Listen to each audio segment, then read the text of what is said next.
If you strive for perfection, you strive to never get off the ground. If you strive for perfection, you will live in a world of anxiety, a world of stress, because there is no such thing. Look at nature. Look at trees. Look at everything. Is it perfect? No. Have you ever seen a perfect tree? What's going on, everybody? I'm Chris Naugle, and welcome back to the Money School podcast. You know, I was feeling kind of like an animal today. So I busted out the animal shirt. It's a brand new one. It's got the animal, and it says, "Your wallet is in control of its own destiny." So what I figured I would do is a podcast all about perfection, the false word of perfection. So let's dive right in. You know, I recently had an exchange student move into our house. I should say we recently had an exchange student move into our house, and she's from Switzerland. And there's been some issues, but one of the things that has happened recently is I have realized that she's striving for perfection. She doesn't want to make mistakes. Now, let me just give you a little background on her. She's 16 years old, from Switzerland. Her father, owns a restaurant. So she comes from an entrepreneurial background to a certain extent.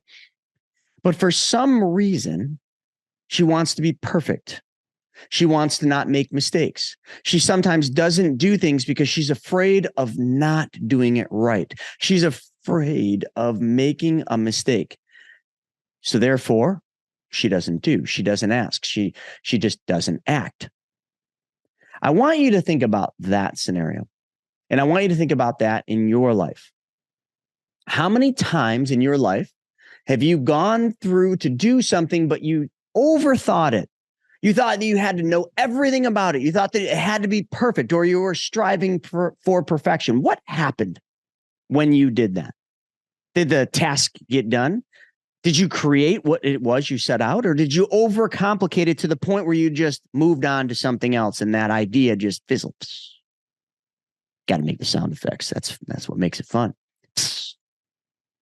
Think about that. So I think, and we've all heard this, done is better than perfect. So going back to the number one thing that will make you successful, and that's creation. Focusing on just creation. I want you to think about creating. Is creating a perfect process? Creating anything, creating a garden, creating a business, creating, a 800 horsepower muscle car. I don't care, whatever. When you get the idea to create something, it always starts in an idea. Then maybe you draw it on paper, you write it out, you grab a napkin, you draw some doodling. Ideas are ideas. But an idea can't become something until you create it. So that process of creation is not a perfect straight line. I know engineers always think that it is, and I deal with lots of engineers. God bless them. But based on their training, their schooling, and everything else, they do try to live in a perfect world. They try to engineer perfection. And I get it. That's their role. That's their job. They can't really screw things up being an engineer, because then people die and things fall apart and things don't work. But life and business and your pursuit of financial success are not able to be engineered perfectly. I want to be very clear about that. And I see this all the time, especially with younger generations. They fail to create. They fail to do because they're striving to be perfect. They are scared to fail. They are scared to make a mistake. And that lies the problem. I should say, therein lies the problem. Because if you don't try, nothing will ever change. You will never be able to create. I truly can't think of any business that I've ever started. From the business I started at the age of 16 in my mom's basement, which was a t-shirt company. There was nothing perfect about that, but I still created it. I printed those first 12 long sleeve t-shirts with that design. It was like a guy with an ice cream cone, and it just said fat, P-H-A-T. And I printed those shirts with my art teacher, Mr. Mahalski. He taught me how to make the screens and how screen printing worked. And we would go there after school and we would print those t-shirts. Now, let me be clear about something. Those t-shirts were not perfect. And I don't know the names anymore, but like the color separations between the maroon and the black and the white were off. Every single one of them was off. Something was wrong. Something was tweaked. But you know what? Did I just stop and be like, oh, we can't do these. They're not perfect. No, I just pushed through and I said, they're not perfect, but they still look cool. How many of those shirts do you think that I did not sell? Those first 12 shirts. How many of those do you think I didn't sell because they weren't perfect? If any of you said you sold them all and you did not sell any, you're correct. I sold every one of those 12 fat clothing t-shirts, and not one of them was perfect, but they were done. Do you see what I'm trying to point out? Done is better than perfect. If you strive for perfection, you strive to never get off the ground.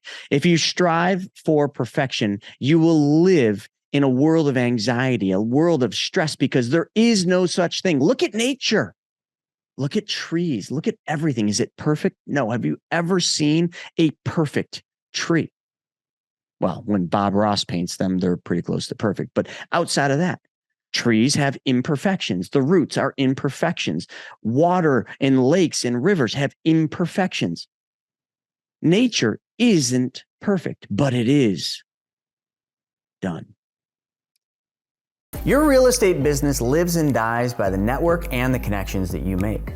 I mean, after all, your network, well, it's your net worth. That's what you always heard, right?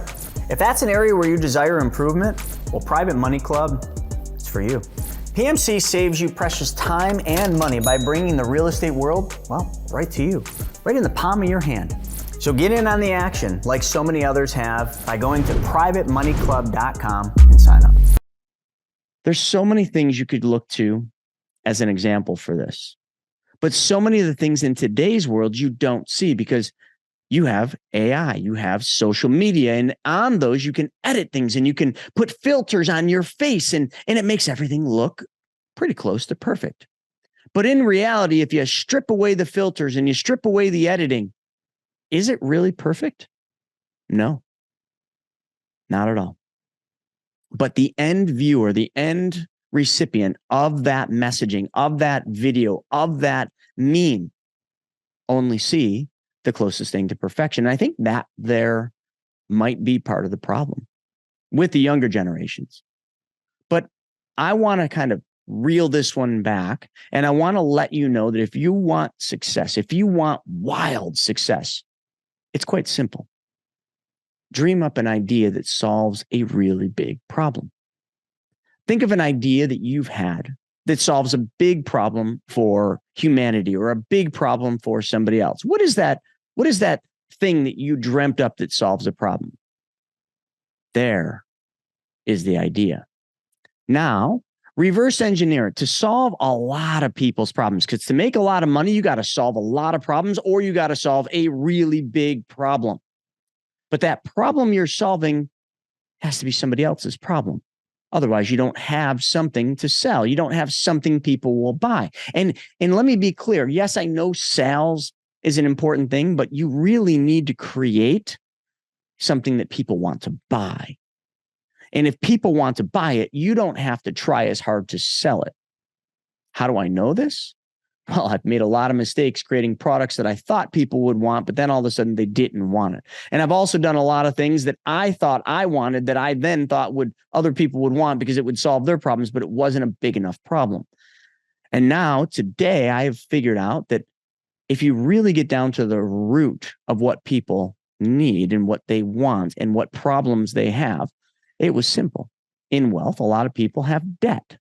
And they want the debt gone. They don't want the big credit cards. They don't want the big car payments. They don't want all that. So we show them how to pay off all their debt without working harder, longer, or taking on more risk. That just in of itself is a really big problem where we have the opportunity to solve a lot of people's problem because of what we created. And what we created, okay, the money multiplier method, that is not perfect.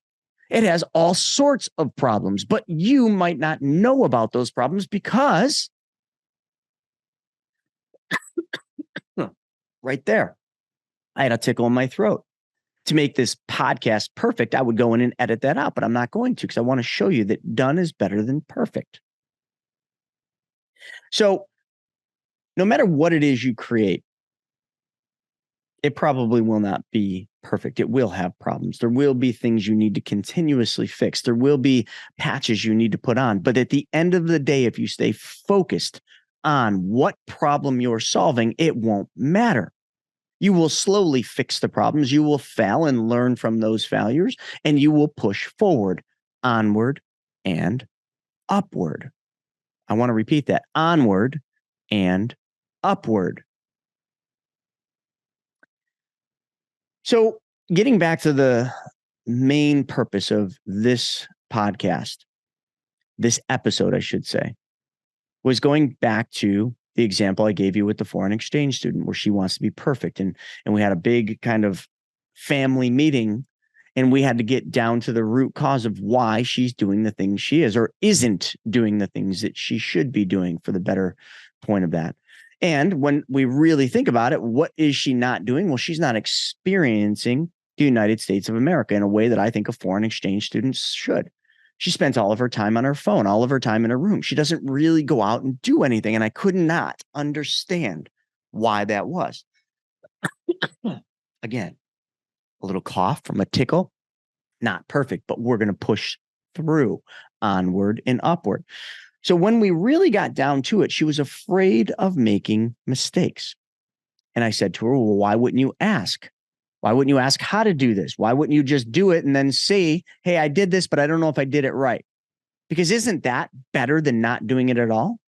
Let's do a simple thing. Okay. Simple example.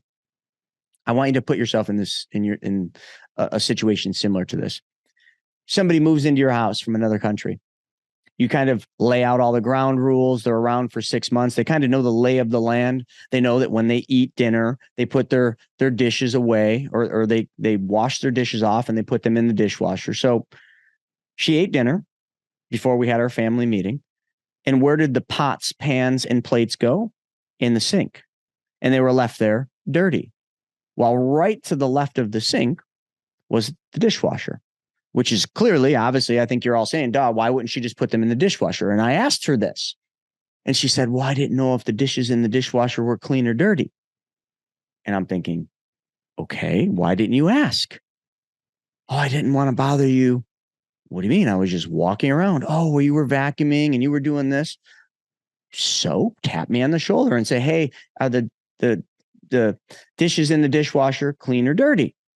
At which I would have stopped vacuuming, went over to the dishwasher because I don't know if they're clean or dirty, opened it up. I could have taken one of the cups out and I could have looked, does it look clean or does it look dirty? I could have then also asked my wife, hey, are these dishes clean or dirty? I could have then said to her, hey, you might want to ask Larissa. She might know better than me. You see, there's always a solution, and it's simple.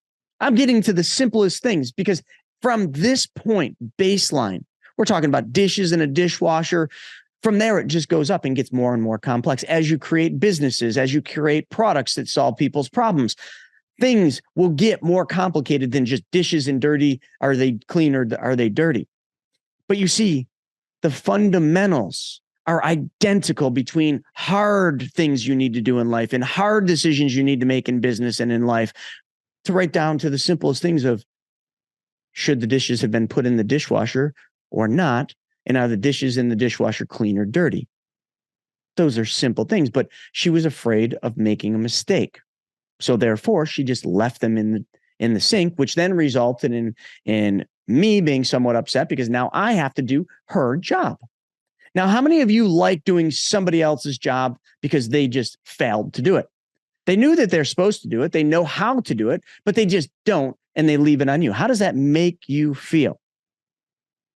Right? I think we're all speaking the same language here. You don't feel good. It makes you angry to think about that. At work, how many times do coworkers not do their job, which results in more work for you? And how do you react? Why did they not? So instead of reacting and getting mad, think to yourself, why did they not? do this? Why didn't they fulfill that task? Why didn't they get this done? Were they afraid of making a mistake? Was it just pure laziness? Usually it's not. Usually there's something in them that doesn't want to mess up, doesn't want to make a mistake, doesn't want to ask a hard question, and therefore they just don't do it because they think that's the easy path. But the easy path results in massive problems. Throughout life, you will always have to deal with this. And I always want you to remember, done is better than perfect. And I also want you to remember this one thing as we wrap and get close to the end of this podcast episode, because it's very simple messaging. I want you to always remember this. So please grab a pen and a piece of paper, and I want you to write this down. I'm going to say it a couple of times, but you already know it because you've heard this before. How you do one thing is how you do everything. How you do one thing is how you do everything. If you ignore a task once, that's how you do everything. If you don't make your bed in the morning, how you do one thing is how you do everything. They teach this in the military. You've seen YouTube's with videos with this, but this is the truth. Every morning I get up and make my bed. I probably spend more time trying to make sure that the house is neat and tidy, because how you do one thing is how you do everything. Look around. How does your house look? Is it a mess? Is there stuff laying around everywhere? Is your bed unmade? You're probably thinking, I don't have time. Those are non-issues. They're not important things, but are they? Not just because your bed being made is any different. You're going to get in it and make a mess when you get in it tonight to go to bed. But how you do one thing, making your bed, is how you will do everything. Getting tasks completed at work, getting that new idea to the finish line. How you do one thing is always how you do everything. But you can't get to the finish line if you're striving for perfection and you're afraid to fail and you're afraid to make mistakes. Just remember that, folks. You'll get a lot further. You'll make a lot more money, and you'll be a lot happier and a lot more successful. These are simple things to apply. So start right now. I hope you've all enjoyed this episode of the Money School podcast. Until the next time, have a good day.